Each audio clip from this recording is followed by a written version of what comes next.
Hello my darlings and welcome to a Kobo cull vlog where I read the oldest books on my e-reader, and it's a read it or delete it, read it or unhaul it situation. I feel like this is crooked. You know what, I don't want to fiddle with that. Let's just go, let's get straight into it. So let's scroll down onto the oldest book on here. Scroll. Okay, we've got Curiosities by Anne Fleming. As usual, I don't really remember what this book is about. This has a 3.76 on Goodreads. It says it's historical Canadian queer fiction. It is 307 pages. It says it's in the vein of Fingersmith. It opens with a present-day amateur historian, Anne, who describes her unexpected discovery of 5 17th century manuscripts that astonishingly tell the same strange story from different points of view. The 5 manuscripts spin this after the plague descends upon a village in England. 2 children, Joan and Thomasina, are the only survivors. They bond with each other and with a woman living in the forest who cares for them. When people return, the woman, as the lone adult alive, is accused of witchcraft and the children are separated. Joan is taken as a maid at a manor house and through her intelligence and skill becomes a companion to Lady Margaret Long. Thomasina, sent on a sea voyage to Virginia, adopts boys' clothing and navigates life as a man. Tom and Joan find each other as adults and fall in love, but are discovered together naked by a young clergyman. They believe that Joan must be a witch. To save both himself and Joan, this is the longest bloody blurb I've ever read in my life, Tom runs to the North Pole. So it falls upon Anne, the current day historian, to piece together the stories, discover the fate of the lovers, and add her own layer of truth to the history. Okay. We'll see what it's like. I love the cover, beautiful, gorgeous. Let's read the first. Okay, it's frozen. Remember, this is why, thanks to Tom, I bought a new Kobo because this one's a bit glitchy. All right, it's working. Once in a very long time, a generation, a half century, a blue moon, a marvelous confluence occurs. Let's go. Okay, I'm back. Unfortunately, one second. I do not get along. I've got a cat hair in my mouth. I wonder how many cat hairs I've swallowed in my life. I did not enjoy the writing style. So on to the next book. What is it going to be? Shadows by Robin McKinley. Shadows. Oh, I never cease to surprise myself by the books on here. Let's see, what is Shadows by Robin McKinley about? It's got a 3.71 rating. It is 356 pages. It is a YA urban fantasy. Let me just read the blurb and see if I even want to go. It's set in a world where science and magic are at odds. Maggie knows something's off about Val, her mum's new husband. Val is from Old World, where they still use magic. He won't have any tech in his office shed behind the house. But what are the huge, horrible, jagged, lumpy shadows following him around? Magic is illegal in New World, which is all about science. The magic-carrying gene was disabled 2 generations ago, back when Maggie's great-grandmother was a notable magician.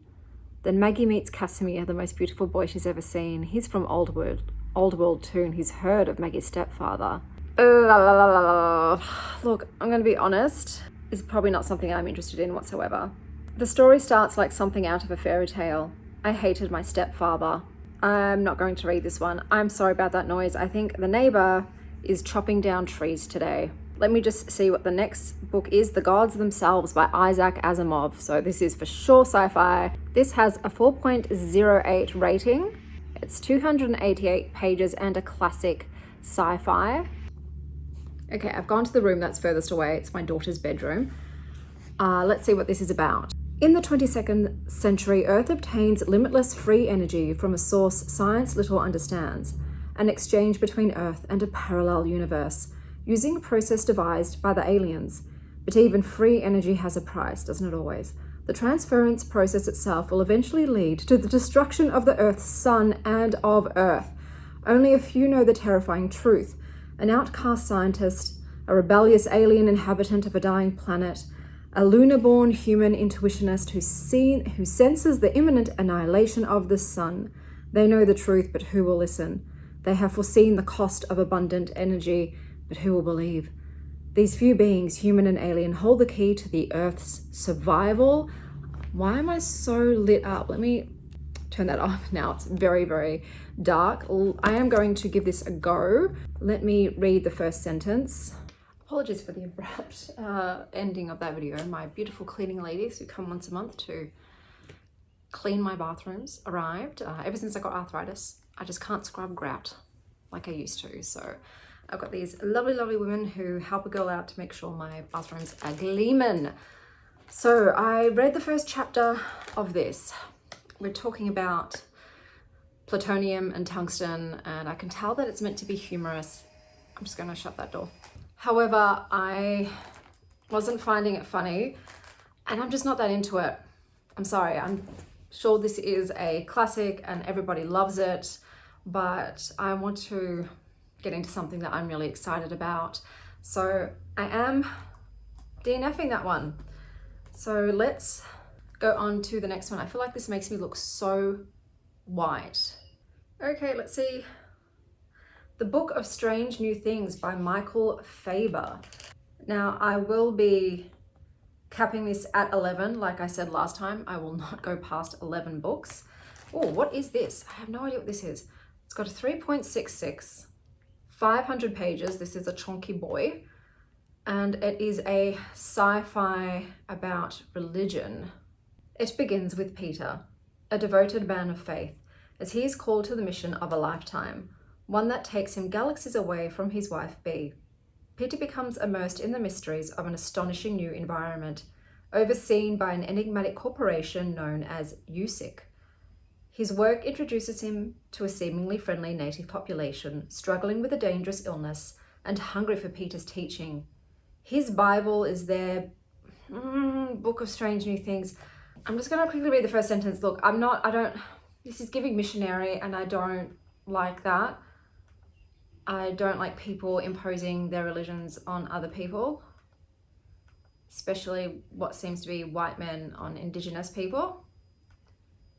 I'll just read the first sentence, and if it grabs me, I'll give it a go, but otherwise I might just axis 2. I was going to say something, he said. God may be disappointed in me for even thinking it. No, I can't. No, thank you. No God today, thank you. Okay, next. Winterset Hollow by Jonathan Durham. I think this might be a horror. Oh, it's got a bunny. Is this going to have animal killing? This has a 3.96. It is 274 pages. It is a horror fantasy. I had a feeling. Everyone wanted their favorite book to be real, if only for a moment. Everyone has wished to meet their favorite characters, if only for a day.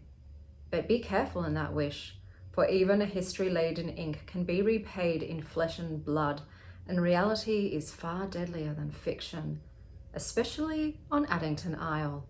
This book follows a group of friends to the place that inspired their favorite book, a tale about a tribe of animals preparing for their yearly end of summer festival. But after a series of shocking discoveries, they find that much of what the world believes to be fiction is actually fact, and that the truth behind their beloved story is darker and more dangerous than they ever imagined. It's Barley Day, and you're invited to the hunt. Ooh, how do you celebrate Barley Day? You run, friend. You run. Oh, okay, I'm actually excited about this. This sounds fucked up, but I'm guessing animals will die. So we've got the rabbit in the rye. It seems to be a little bit of a poem. The table was set and all were met with barley wine and beer. There were kin around and smiles abound as Barley Day was here. Glass blue skies and pumpkin pies and bellies full of bread. Stories of old about glory and gold and the path the elders tread. The hollow was never so peaceful amid the buffalo's retreat. The foxes were never so impish, the owls never sang so sweet. The breeze was never so warm as it was on that September day. Every frog in his own little bog, and not a worry to weigh.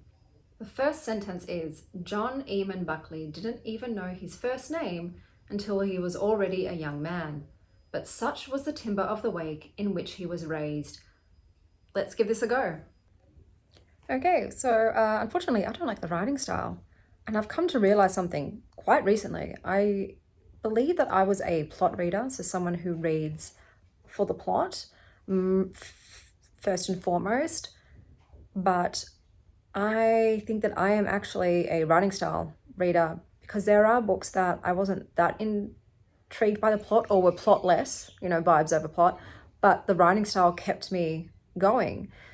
And even though the plot of this sounds fun, I really don't like the writing style. I'm not getting on with it. I'm not liking the characters either. So I'm going to be DNFing this one as well. Okay, I thought I was recording. I was not recording. So the next book is The Hollow Chocolate Bunnies of the Apocalypse by Robert Rankin. It's 3.76 rating, 342 pages. It is a fantasy humor mystery. What is this book? Toy Town. Older, bigger, and certainly not wiser. The old rich, who have made their millions from the royalties on their world-famous nursery rhymes, are being murdered one by one. A psychopath is on the loose, and he must be stopped at any cost. It's a job for Toy Town's only detective. But he's missing, leaving only Eddie Bear and his bestest friend Jack to track down the mad killer. What is this book? What is this book? This is crazy. This sounds absurd. Once upon a time, said the big fat farmer. It was all fields around here. So I read the first 2 chapters. We had a farmer and a lad. The lad wanted directions to the city. The farmer said, don't go to the city. You don't want to do that. And the lad was like, no, I'm going to anyway. And then he fell into a pit because the farmer, turns out, eats city boys that like to go to the city and don't listen to his warnings. With some cleverness, the city boy gets out of the hole, tricks the farmer, and steals the farmer's horse named Anthrax, and then heads off to the big city where he's just been donked on the head. It's not doing anything for me, unfortunately. I'm just not interested at all. So we're going to go on to the next one. Going Bovine by Liver Bray. Okay, this has 3.67 rating. It is 480 pages. It is a YA humorous fantasy. Can Cameron find what he's looking for?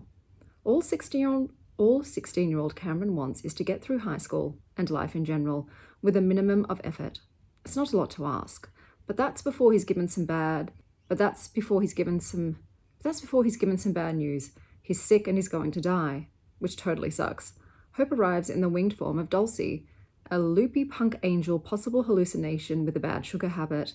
She tells Cam there is a cure if he's willing to go in search of it. With the help of a death-obsessed video gaming dwarf and a Yar gnome, Cam sets off on the mother of all road trips through a twisted America into the heart of what matters most. Not gonna lie, that sounds kind of cool. Let's read the first sentence. Chapter 1, in which I introduce myself. The best day of my life happened when I was 5 and almost died at Disney World. Okay, so I read 2 chapters. It's just too young for me, guys. He is a teenager. He was on It's a Small World After All right at Disneyland with his parents as a child, and he just decided to yeet himself overboard and almost drowned, and now he's at high school and he's being bullied, but I'm not into it. So on to the next one. E by Talin. Hold on, I gotta find out what this is. Okay, so E by Talin has a 3.33 rating. It is 211 pages. It is a contemporary American humor lit fic with that cover. Confused yet intelligent animals attempt to interact with confused yet intelligent humans, resulting in the death of Elijah Wood, Salman Rushdie, and Wong Kar-wai, the destruction of a Domino's pizza delivery car in Orlando, and a vegan dinner at a sushi restaurant in Manhattan attended by a dolphin, a bear, a moose, an alien, 3 humans, and the President of the United States of America, who lectures on the arbitrary nature of consciousness, truth, and the universe before getting drunk and playing poker. This sounds like absurdist, weird fiction to me, rather than just lit fic contemporary. Let's see. Do they not have a weird category on Goodreads? Andrew talks to Steve on the phone, then drives to Domino's. Oh, hi, honey. Hi. You're just going to show your asshole to everybody.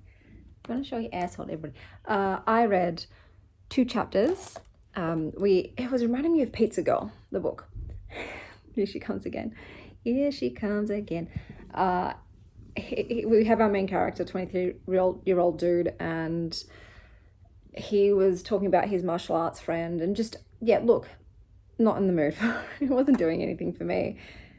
Hello, let's see what the next book is, and then I'm going to count them up. The Animators by Kayla Ray Whitaker. Sylvie. Sorry, Sylvie turned you off. Sylvie turned you off, guys. Cool cover. So it's got a 3.97. What was this? And it is a contemporary art queer lit fic. And it is 369 pages. Okay. In the male-dominated field of animation, Mel and Sharon are a dynamic duo, the friction of the differences driving them. Sharon, quietly ambitious but self-doubting. Mel, brash and unapologetic, always the life of the party. Best friends and artistic partners since the first week of college, where they bonded over their working-class roots and obvious talent. They spent their 20s ensconced in a gritty Brooklyn studio, working, drinking, laughing, drawing. Mel to understand her tumultuous past, and Sharon to lose herself altogether. Now, after a decade, the two are finally celebrating the release of their first full-length feature, which transforms Mel's difficult childhood into a provocative and visually daring work of art. The toast of the indie film scene. They stand at the cusp of making it big, but with their success comes doubt and destruction, cracks in their relationship threatening to the delicate balance of their partnership. Sharon feels expendable, suspecting the ever more raucous Mel is the real artist. And during a trip to Sharon's home state of Kentucky, the only other partner she has ever truly known, her troubled, charismatic childhood best friend Teddy re-enters her life, and long-buried resentments rise to the surface. Lala read it. 2 stars. Jesus. I don't know if I want to read this. I'll read the first sentence, and then I might exit, and I'll have to go and quickly see how many books I've X'd to see if I'm up to number 11. It's a bit of a, what do you call it? A bit of a risk, you know? I don't know what I'll end up with. Introduction to Sketch was held in Pebble Hall, a building Professor McIntosh called Ballister's dirty secret during our first class. I don't want to read it. I'm not interested. I'm sorry. I don't need to apologize to you. I'm not interested in reading it. I would rather roll the dice and stick with the 11th book. Let's see how many books I've gone through. 1, 2, 3, 4, 5, 6, 7, 8, 9. I got 2 more. All right, I've got 2 more options. Okay, we've got a book called Stonefish by Scott R.R. Jones. Stonefish. Ooh, looks like a sci-fi. I'm guessing 3.67, 328 pages. It is a horror Lovecraftian cyberpunk sci-fi. A missing tech mogul, a jaded reporter, a damaged AI returned from a horrifying reality, and something lurking in the woods. When journalist Den Secord is tasked with locating enigmatic tech guru Gregor Makarios, he soon finds his understanding of reality under threat. At the edge of the world, surrounded by primeval forests, in the paradisical environs of Gregor's high-tech hermitage, Den learns of the true nature of our universe. This is the way the world ends. Okay, I will read you the first. Oh, damn it. I didn't convert this book. This was the Amazon thing. I didn't convert it, so I don't got it. I must have missed converting that one. Thanks, Amazon. Fucking suck. The next book is The Tower by William Pauley III. Will.i.am. What is this? What is this? The Bedlam Bible, 3.7, 100 pages. Oh, it's a shorty patorty. It is a bizarro fiction horror. Okay, this is for Goodreads. I mean, this is for my Get Real Weird With It blog. So I'm not doing that one either. Still up to number 10. Number 10, Those Across the River, Christopher Buehlman. Oh, I loved Between Two Fires. I did not like his vampire one. So will Christopher win me over with this one? It's got a 3.71, 357 pages.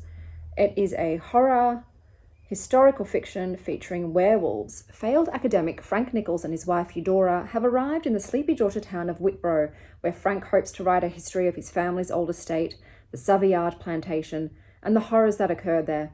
At first, the quaint rural ways of their neighbours seem to be everything they wanted, but there is an unspoken dread that the townsfolk have lived with for generations, a presence that demands sacrifice. It comes from the shadowy woods across the river, where the ruins of Savoyard still stand, with a long-standing debt of blood that has never been forgotten. A debt that has been waiting for Frank's homecoming. If it's not this one, it has to be the next one. So I might give this a decent shot before I bet it all in on the last book. He came out to see me in the cage because I belonged to him. Now, I might have to take a break because I do have to take my daughters to the dentist and we will be gone for a couple of hours. So I might update you now. It depends how long this takes me to read. I'd like to do 2 chapters before deciding whether to go forth or retreat. And yeah, we'll see if this is going to be the last book or is it going to be the next one. Place your bets. Place your bets. Okay, unfortunately, not for me. I wasn't enjoying it. I think Between Two Fires might be the exception for me with Christopher Buehlman, but unfortunately, yeah, this book and I, nope. So we're going with lucky number 11. Oh Lord, what have I gotten myself into? Let's have a look. It is what it is. 11's going to be it. We're doing it. Let's see. Number 11. Rose of Jericho by Alex Grecian. So this is another author I read from in the past and liked. So this is the second in a series. Red Rabbit was the first and I really liked it. This has a 3.93. It's 337 pages. It's a historical horror that features witches. What I'll do is I'll read you the synopsis when I get back because I know the noise is very loud outside. And this will be the final book.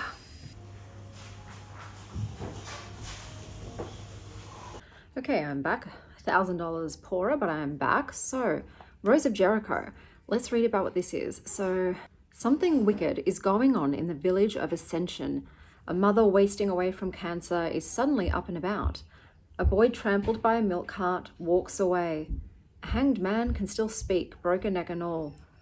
The dead are not dying. When Rabbit and Sadie Grace accompany their friend Rose to Ascension to help take care of her ailing cousin, they immediately notice that their house, Bethany Hall, is occupied by dozens of ghosts, and something is waiting for them in the attic. The villagers of Ascension are unwelcoming and wary of their weird visitors.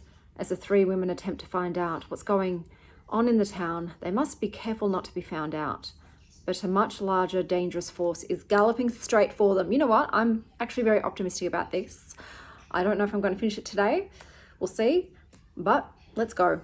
Okay, so I just read the first chapter, which was pretty good. It was about Moses and his wife who was ill. She became pregnant and then she died, giving birth to their premature baby who also died. So Moses, after burying his wife and child, sets off to find death. He finds death and his pale horse and yellow dog, and he shoots and I guess supposedly kills death. The dog runs off, he lets the horse go, and he sets off. So we'll see where it goes next, but good first chapter. So the second chapter says 7 days remaining. Okay, I have read 62 pages. I am thoroughly enjoying it. I really didn't realize that Sadie, Rose, and Rabbit were the characters in the first book, some of the characters. The first book, Red Rabbit, which was a 5-star read for me, had a lot of characters, but those 3 were in it. So I eventually realized once I started reading, oh, it's the same girls. It's the same girls. So I wish I had read this sooner. So the first one was still fresh in my mind. But after Moses has killed death, naturally there have been repercussions for that. So Moses has found the dog. He doesn't hurt the dog, thank goodness. And they are making their way to Bethany House where the ladies are. Some strange things are starting to happen in that town now. The women have, well, 2 of the women, Sadie and Rabbit, whom are kind of witches. They're called Graces, but they're witches. They have met the creature in the attic, and I'm trying to keep this spoiler free. Red Rabbit was a spoiler vlog because I read it for my book club back in the day. And I can see that this once again is one of those books. The first one was like this, where there's all these threads and there's all these characters and you don't know how they are all going to intertwine and affect each other until the end. Like it's all going to come together into this tapestry at the end, all of the weaving. So I am enjoying it thus far. It is creepy, it's weird, you don't quite know where it's going and what's going to happen. This is not one of those books, the first one wasn't for sure, that is predictable. I'm expecting even more violence. The first one was quite graphic with its horror. It was more of a Western horror, but so far so good. I am thoroughly enjoying it. I'm a bit sleepy at the moment, so I don't know if I'm going to have a nap and continue on. But yeah, I'm 63 pages through. It's segmenting them by the days. So 7 days left, 6 days left, 5 days left. So they're long chapters, so to speak. But I'm really glad this was the 11th book. So let's go. Okay, so I've read 160 pages, still thoroughly enjoying it. I don't know what to say about it without spoiling anything. I don't want to say what's happening to the people in the town. It's not just the town, it is a worldwide event. Humans as humans do, kind of running amok with it. And I'm just like, oh my God, this is getting crazy out of hand. The creature that was in the attic and the one that is stalking Moses and the dog, and Moses has also adopted a girl he found. I don't know what their motives are. I don't know if they're good, bad, neither. I guess we'll wait to see. There are a lot of characters, but I'm keeping up with it, especially too because I have the knowledge of the first book. But yeah, I'm enjoying it. It's mostly talking about grief and death, I guess. But I'm keeping this so vague, but I'll probably touch base with you once I hit page 200. Okay, I've almost finished. I can't say much about the, the story, because I don't want to spoil anything. But there was an interesting idea brought up. Now, death as we know it, we die. Some of us believe there is an afterlife, but our time here on the planet, done. Our bodies, once we're dead, we no longer inhabit them. One second, I'm going to sneeze. Now, what if this one piece of hair has been driving me nuts all day? What if, when we died, we were still able to inhabit our body for about a week, let's just say. So we're still able to walk around and do things, come to terms with our death, that our life as we know it has ended and we will be moving on to the next adventure. But in the meantime, we can spend some time with the people we love or do things that we've been putting off. I think that would be pretty good, as long as we were not able to inflict harm on others. That's the only thing that I would say, like, if you died, you can't actually harm other people or do anything that could harm other people. But I think it would be nice to still be able to be here for another week. I think obviously there would be the sadness and the grief because you're dead and you have to cope with that. Oh, my time is finished. But then I think it would be nice to, spend that 1 week doing whatever you feel you wanted to, and like your family and that could come to terms maybe with your death better because you're still there. You can talk to them and help them through their grief, and they get to say everything maybe that they didn't say while you were still alive. I think that'd be really cool if we could still be here physically for another week, do no harm, but just potter about or do whatever it is that we wanted to do before we pass on completely. I think that would be cool. But at the moment, it's feeling like a 4 stars. We're going to read the final chapter, and we'll see how I feel at the end of it. That sucks. Oh, that was I thought I had a long way to go. That was a very short last thing. It's a lot of acknowledgements in this. There was one thing happened at the end, and I felt like that character deserved a little more than how their story ended. I am going to just sit and think for a bit and come back to you. Okay, so we have come to the end of this vlog. I will briefly give the book a proper review before discussing my thoughts on it. So essentially this is a book about a trio of women who come to a new town.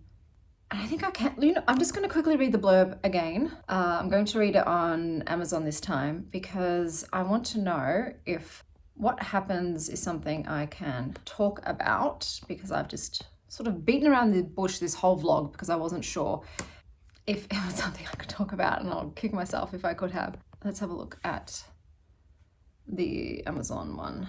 Oh yeah, the dead are not dying. Oh my God.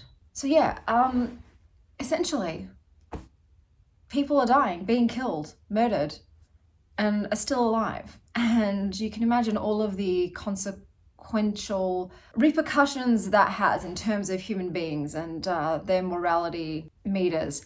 But anyway, yes, they've rocked up to a town where death has gone on hiatus, and they have to uncover what's going on, what's keeping these essentially corpses alive, and what to do about it. Whilst also in the background there are other occult creatures, beings who are sort of puppeteering things and are having almost ledgers and bets with each other on how this is all going to pan out. So the main characters in this, you've got, well, Rabbit, Sadie, and Rose, who are the three women. Then you've also got Moses, and you've also got some other characters that join the fray. But it begins with the three women coming to visit Rose's sick cousin, and upon arriving at the house, the sick cousin has actually died, but he's still walking around.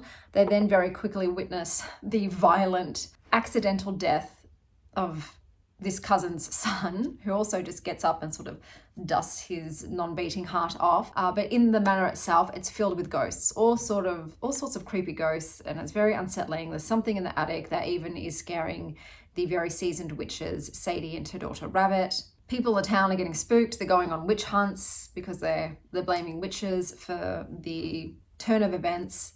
But is it actually sort of more of a cosmic or biblical horror that's to blame for this? What would genre call this? It's more of a almost gothic-y horror because you've got the house element there. Definitely a mystery. Sorry, that's a trading email that just popped up. For me, the biggest idea of the book is what would happen to the world if the dead didn't die, if they were able to continue on, and they were capable and quite willing to inflict harm on those that were still alive. It was a very creepy book. Like I said, it wasn't as violent as the first one, that the pace was definitely slower than the first novel. It wasn't as twisty as the first book was. I realized reading through that Moses was also in the first book. Man, a lot of time has passed since I read it, so I did forget everything. The main themes in this was death and the unnatural refusal of it, witchcraft as power and responsibility, so which I really do still enjoy the way witchcraft is depicted in this, and there are different types of witchcraft in this as well. Outsiders and suspicious communities, the boundary between life and death. Female friendship was also quite strong in this one, I thought, and yeah, just cosmic forces that humans just can't comprehend or understand the motivations of and the reasons why. Vibe check. Haunted mansions with too many ghosts, witches solving supernatural mysteries, dead people who should absolutely be dead, occult secrets in dusty attics. I am going to stick with my 4 stars. I still enjoyed it. It was nice to be back with the characters, but just, I don't know, some of that magic was just missing. That was in the first one. My jaw wasn't on the floor as much as it was in the first book. There were, like I said, there were big plot reveals and twists in the first one that there just wasn't in this. I felt sad though, especially at the ending in regards to how some characters' stories ended, and I don't feel like it was fair or deserved. Yeah, this was, it was a 4-star read. I think people that would like it are ones who like historical settings that feature ghosts, especially haunted house genre, and just weird supernatural mysteries. This wasn't as gory. Oh, actually, no, it kind of was. Okay, in the first one, we were there while people were being horrifically murdered. This one, we're seeing sort of the after effect. Like, this guy clearly had a hatchet to his face because it was in ribbons and we could see his tongue and teeth moving through his cheek. Things like that. Similar books. The September House, for sure. I actually read half of that book and decided to DNF. It was so slow. But that was about a haunted house with creepy fucking ghosts. So that definitely reminded me of this. And something with witches. Obviously the first book. I feel like there's another Appalachian moth eater, maybe a little bit.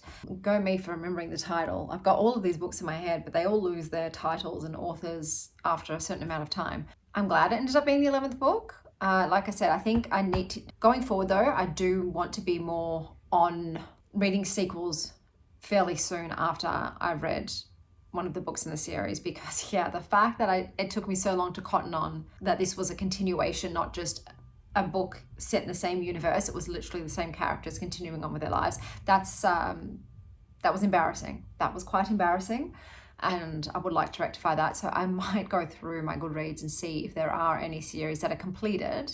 So obviously not new ones where I'm waiting for the next installment, but see if there's any that already have the books out so I can bust them out. But yeah, 4 stars for this one. Is there a third one? I don't feel the need to continue on. I felt like more could have been done with Rabbit and Sadie's characters. I just don't feel like they were big enough in this. There were so many characters in it, and they didn't get as much screen time, page time, as I was hoping that they would have gotten. I wanted to see them do more of their stuff. They did help deliver some justice as usual, but yeah, they were not as focused on as I was hoping and expecting, considering they mentioned, and Rose as well. Rose felt like a secondary character in this. She did not feel like one of the main characters. So yeah, it just wasn't quite hitting like the first one did. Just trying to think if there's anything else I wanted to talk about. Oh, I might read you a quote. It's out of order, but I'll read you a quote. "I think death is something awful," he said. "I know it is. Listen. When we're very young, the world is nothing but possibility. Such an abundance that it blinds us. As we get older, the possibilities grow fewer and smaller until we see that we're moving fast toward a single point. And when we realize that, we begin to notice what's around us, and we're better able to appreciate it. That single point is death, and the fact of it lets us see what matters. Not that we should rush towards our deaths, just the opposite. Gather up life and really look at it. Soak it in." Thanks to the blogger guy for finishing this vlog up with some more leaf blowing. Eddie's dinner time. This is what I meant when I said it really doesn't stop. It really doesn't stop. I literally just made dinner. I'm about to eat it with my children. But yeah, I cleared out 11 books. There it goes again from my e-reader. I am done with the series. It is done for now. There isn't a third one, but I'm absolutely fine with it. The first book, Red Rabbit, though, was phenomenal. It was also my first time with like the Western horror genre. I wasn't expecting paranormal as well. Paranormal too. I've got to mention, there are mythical, magical creatures in this series. But I'm glad I finished it. Oh yeah, and the Rose of Jericho as well didn't play a big part. This is normally why I don't review books straight away. I sit down, I think about it, I type it out, tippity type, and then I normally wait a day just in case anything comes to me while I'm sleeping in bed. Like, oh, Chanel, remember to say that too, and I add it to my notes app. But yeah, I wanted to know more about the Rose of Jericho, the symbolism of it, but also the actuality of it. Like, what does that mean for the person involved? Yeah, but 4 stars, that's the end of the Kobo cull. I'm glad that I've done this 11 rule. It makes it a bit more exciting, adds the risk factor. It's always interesting to see when will I stop? Is it going to be the first book? Never happened thus far. The second book has been the soonest I have stopped. Today it was number 11 when I had to. But that's everything. Let me know in the comments how you feel about what I said with death. If you think death should just continue as it is now, where people just die and they're gone and that's it. Or if we die, sort of wake back up in our own bodies and can have one more week of life to set everything, to say goodbye properly to everybody. And like I said, do the things maybe we've been putting off in life. But the dead people in this book, they don't need to eat or drink or really sleep. So that also, I think, would help too. Just be like, yeah, use all these 7 days as much as you possibly can. Like I said, I think the first couple would be just horrible. Everyone would be crying and sad and that. But then I think it would help them get used, because you're still there and you can share that grief with them. You'd be like, yeah, my time has come to an end, but I love you. I can't even talk about it. I'll start crying because I'm just thinking in my head, if I died and I had to say goodbye to my children, or wouldn't even want to think of the opposite of that, the reverse of that. But like I said, I think it would help to be there and no matter how much time you'd have, even if it was a week, it would still not feel like enough. But I think that would be, if I could choose that as my way to go, I probably would. Just give me that extra week so I can really say goodbye. Oh my God. Yep, I'm going to start talking about it because it's making me emotional. But let me know, natural, regular death, or 1 week of like immortality, so to speak. Until next time, stay well, Star Child.